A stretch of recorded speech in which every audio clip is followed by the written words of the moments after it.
back to my channel. In today's video, I'm going to be doing a Christmas plaid set. I did this for one of the days that I was doing that Instagram like Christmas everyday posting something, and this is what I came up with for the plaid one, and I thought it looked super cute, and it was just like a random idea I came up with. So I hope you guys like it. Today's shout outs go to Maria Rodriguez, Brittany Mansfield, and Rachel's Nail Glam. Thank you guys so much for being the first 3 people to comment on my last video. And stay tuned for today's question of the day that I will be mentioning in a little bit. And the first 3 people to comment will get shouted out in the next one. And actually, let's just get started with today's question of the day right away. I want to get to know you guys better, my subscribers, and I want to know how many languages you guys speak. Comment down below, and I would love to get to know a little bit more about you guys. I actually speak 2 languages. I want to say 3. I fluently speak Spanish and English. Spanish was actually my first language, and I also feel like I speak Italian. Just because I took a few years of Italian in college, and then I listen to Italian music all the time, and I really do practice it. Like, I really do try, even though I don't know many people that speak Italian. I don't like practice it on people, but I do when I'm talking to myself or when I'm listening to the Italian music, because I actually know a lot of the songs and I know exactly what they're saying.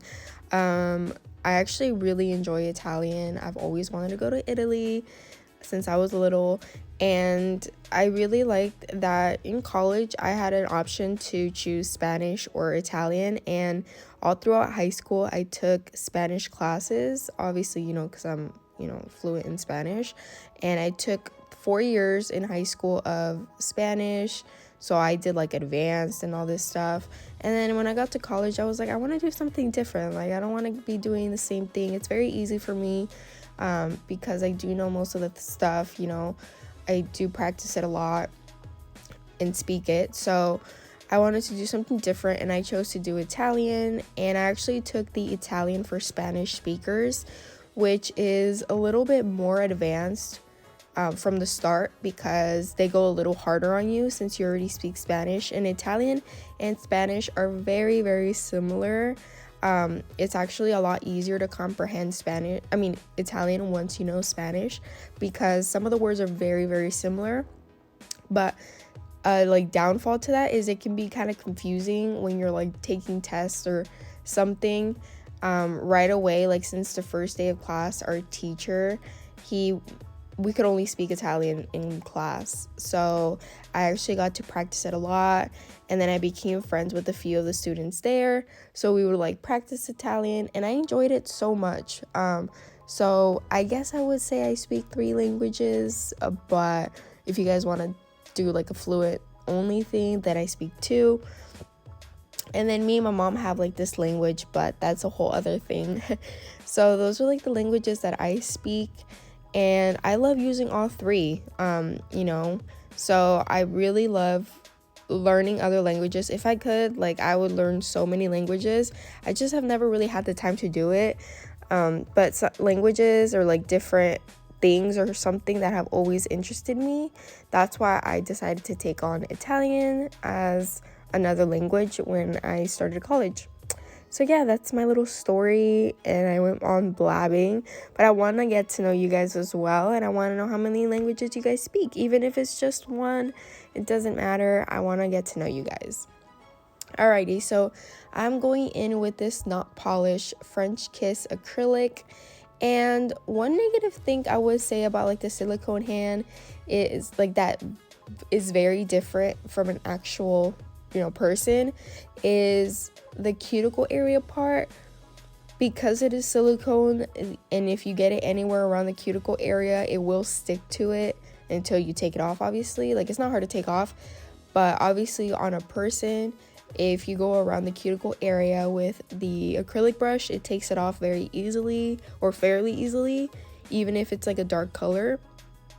But on the silicone hand, it's very hard, and you can definitely tell when you got it stuck in the cuticle area, especially with dark colors. So as you notice throughout the video, I get it stuck on the cuticle area, or it spreads, and I just take it off with my right thumb. And so my right thumb is like super duper red, and it looks horrendous because I already have no acrylics on that hand, and then I'm, wiping off all that excess, and it just looks crazy. But just keep in mind that that is what happens and can happen. So I just have to be a little bit more mindful and careful when it comes to the cuticle area, I guess. That's just something I kind of got to work on. When I have done actual people's nails, actually that hasn't really been a problem for me. I don't really get it stuck on the cuticles, so I don't know what it is. I'm trying to do like 3-bead method on this set because I think like most of the nails are gonna be this red color. Honestly, I don't remember, you guys. I did this set in the beginning of December, so just keep that in mind. Like sometimes I pre-record, or I record everything, and then I literally leave it be for a few weeks sometimes until I do a voiceover. So sometimes I completely forget what the actual design is. I definitely got to get better at that and start posting right away. But I don't know if you guys have noticed, but I have been keeping up with my posting a lot more, and I've been trying to do voiceovers on everything. I know like a few videos back I mentioned that some videos were gonna have voiceovers, some weren't, just so I could post more. But I don't know, you guys. I have like these long videos, and I don't want to leave it without any voiceover. So I'm just not used to it because all my videos have always had voiceovers. Sorry, you guys, I yawned. I just woke up. But all my videos have voiceovers, so I feel kind of like weird when I have like a 20-minute video without anything. So I try to do voiceovers for everything. And yeah, you guys are always welcome to also comment down below any videos you guys would like to see, any designs. You guys can send them to me through DM on Instagram, like, hey Myra, introduce yourself please, and then like, be like, can you please do this on your YouTube? I would love to see a tutorial for it. I would love to see you like just do it, and I'd be more than happy to, you guys. Sometimes I run out of ideas, or sometimes I don't want to do like Pinterest pictures or recreating somebody else's. I want to like do my own spin on it, or if you guys can explain what you guys want me to do, I would love to do that.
And next I'm using this Model One's acrylic in the number 19.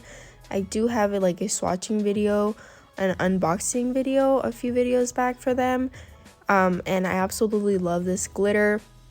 Now here is a little tricky part that I have mentioned before, is that if you're using a dark color, I would recommend you using it last, versus like if you're using like a nude color and a dark color, I would do the nude parts first and then go in with the dark color. But then I also recommend you using a glitter last. So what do you do when you're using a dark color and a glitter? I honestly don't know, you guys. I mean, the only other option I have is like changing your acrylic brush, because as you see this glitter, it is a little bit stained with red because of one, my acrylic brush, and two, my monomer. It's already been stained with all the red that I have been using. So that would be something I suggest, which I didn't do in this video, which is why you can see the red. You can change out your brush, or you can change out your monomer. I don't think I would use the glitter first, just because the glitter can be kind of messy. If you dab it on your like napkin, it can get stuck inside it, you know, the dapping dish, and make it harder for you to clean out, and it'll get stuck in the bristles of your acrylic brush. So I think I would do it this way anyway, like a dark color and then the glitter, but I would either change out the monomer or change out the acrylic brush, unless you want that hint of color, because most likely it will be on there. So as you see, this color is now like a red yellow, but it originally is like this gorgeous gold, like very pretty acrylic. So just keep that in mind, you guys.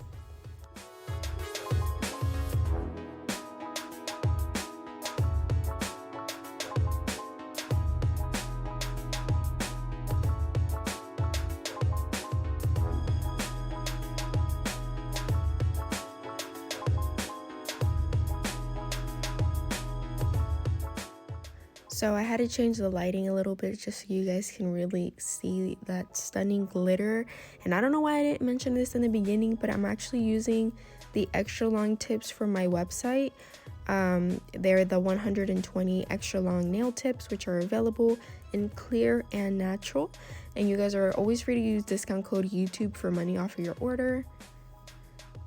And now I'm just filing once the acrylic is all dry and ready, and I'm filing off the sides, and then I'm using this nail duster fan thing that you can get off of Amazon to dust any excess off.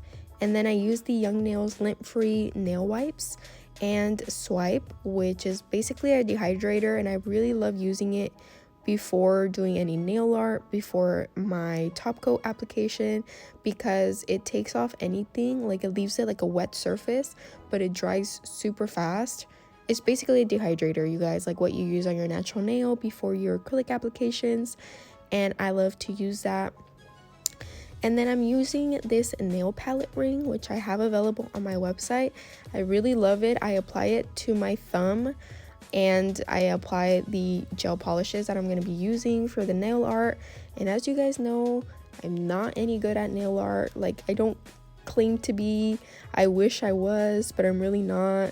I try my best, but sometimes I get super frustrated, you guys, and I just end up like not even finishing a set. But I really wanted to put this out for you guys, and I wanted to try it out. Some of the boxes were bigger, some of them were smaller, they were all over the place, but I really am trying, okay? And I'm using the brush called Brush Me, and it's from Twinkle Tea, and it's super cute, and I really like it. And then the gel polishes that I am using, I won't be mentioning them down below because I don't remember exactly which one it was right now that I'm doing the voiceover, unless I show it in a little bit and I'll let you guys know. But yeah, what I'm doing is I'm creating these box like things throughout the nail. I'm doing two at the top, two in the middle, and then two at the bottom, because this is a tapered square shape. They do go a little bit in, almost like coffin. So I did make them smaller at the bottom, and then in between the boxes I'm creating these like bigger to smaller lines to create that plaid pattern. I thought this like was really cute, and I didn't have like a step-by-step, so I really wasn't sure how it was supposed to look. Some of the lines look crazy because they weren't straight, but I'm trying my best, and I just want you guys to know that just keep trying on nail art. Like, even though I'm not good at all yet, I feel like I do see I see myself progressing, because the way I used to do it like a year or 2, 3 ago, it was a lot different. And for me, some people tell me that drawing on like paper is the same thing for drawing on nails, and I don't agree with that, because on paper I can actually kind of draw. Like, I'm not a great artist, but I can draw a lot better than on this like tiny surface. I don't know, my hands just like start shaking sometimes, and then I don't know, like I can't. I would love it if I was a great artist. My mom is amazingly talented when it comes to drawing, so if I had that talent, like I would use it to the max, especially to showcase my nail art. I would love it. All right, so now I'm using the Kiara Sky gel top coat, and I've always raved about this since I got it, so just know I love it. And I'm applying it to all of the nails, and just know that after I applied the plaid design, I cured it in the lamp for 60 seconds, because you obviously don't want to go over the top coat right away, or else it will be a mess and ruin your entire design.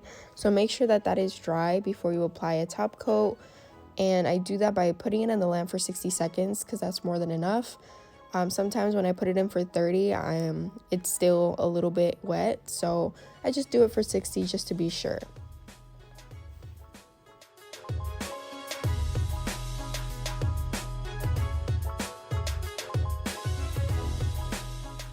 So yeah, you guys, I hope you guys enjoyed today's video, and I hope you guys like the design. Don't forget to like, comment, subscribe, and turn on your post notifications to get notified every time I post a new video. And I'll see you guys in the next one. Bye, guys.